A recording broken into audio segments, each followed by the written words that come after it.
Again, thank you so much for joining us here on Idaho Today. Many of us will be driving while on our spring and summer vacations, and being prepared before hitting the road is imperative. Craig and Ryan Swap from Craig, Swap and Associates give some legal advice on how to minimize our risk while navigating season travel. Spring is upon us, and many families are going to be hitting the road for a vacation or a trip. Let's give some of our viewers advice. What are some things they should keep in mind when they're preparing their cars for springtime travel? I think the first thing that I like to look at is my tires. You know, tires can be worn down, and if they are and it gets wet, they slide. You know, and also air pressure. We see a lot of accidents where tires are under pressure. And they can just cause bad things. And that's something you don't want on a family trip. The other thing is your windshield wipers. Take a look at those. Make sure that they're not scraping against your windshield. And then if there's anything else that seems out of place, you know, maybe have a mechanic take a quick look at it. Great advice. And what about brakes? How important is it to check your brakes?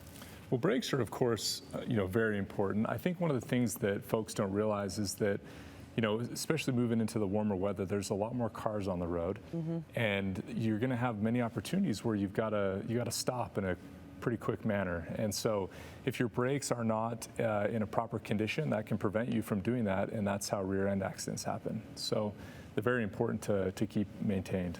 All right, so now we know what to look at on our cars. Let's talk about the importance of insurance policies. Why is it important to review your insurance policy before you go out on a trip for spring? Well, you just never know what's going to happen on a trip. And really, insurance is designed to protect you in the event of an accident. And most insurances cover it where they have liability protection, meaning that if I run into somebody, what kind of insurance do I need to make sure that my personal assets are protected in that event? And so that's really what most people do. There's also a lot of people on the road that are uninsured, and so it's important for you to understand uninsured and underinsured motorist coverages. Those are two different types. And then probably the number one problem I see is people insure their car for liability only, not realizing that if their car is damaged, they're out of luck. So those are kind of the three things: the property damage, liability, and if someone is uninsured, to protect against that. Okay, and if families are looking at reviewing their policy, what are some things they should keep in mind? Yeah, so you know, what we recommend to folks is, and one of the things that we've seen a lot recently is everyone's seen the news with the rise in used cars and car prices. The minimum limits for property damage coverage is oftentimes not enough to cover the damage to most people's vehicles anymore. And so it's important to review that, of course, make sure that if you're in an accident, you can get your car fixed. And the other thing that my dad mentioned was the uninsured motorist coverage. Yes. So that's the thing that most people aren't thinking about is they're just worried, hey, I just want to have insurance so I can comply with the state laws.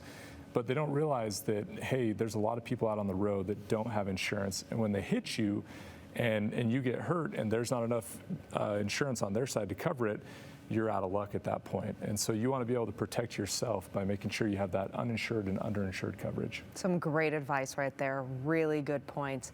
How does a family know, though, if they have the right insurance for their family? I think they got to consult with their agent. And when you ask what is right, it's really a reflection of what are you trying to protect? And if they were to cause an accident, how much is going to be needed to make sure that that's protected? Okay, so it's not one size fits all. This is something that they really need to sit down and think about what's valuable to them, what their assets are, and what they need for coverage, right? That's right. And you know, the other thing too is a lot of times people will just say, give me the cheapest insurance I can find. And that's the minimum, and that's not going to cover you if there's a serious injury caused by the accident. And so we've typically suggested that people consider 300, meaning $100,000 per incident, per individual, or 300 per incident. That covers almost everything that could happen in your typical accident. It's not that much more expensive to do that. We're not insurance agents, so we don't make any money on that. Yeah. But we've just found that people that will just make sure they have a little extra coverage rarely have problems with losing things. So, and I want to make that clear too. I'm so glad you said that. You're not insurance salesmen. We're not talking about something that you would benefit from.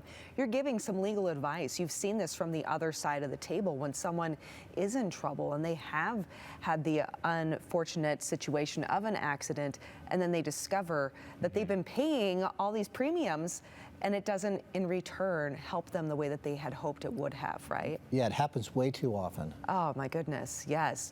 Thank you so much for coming here and sharing that information.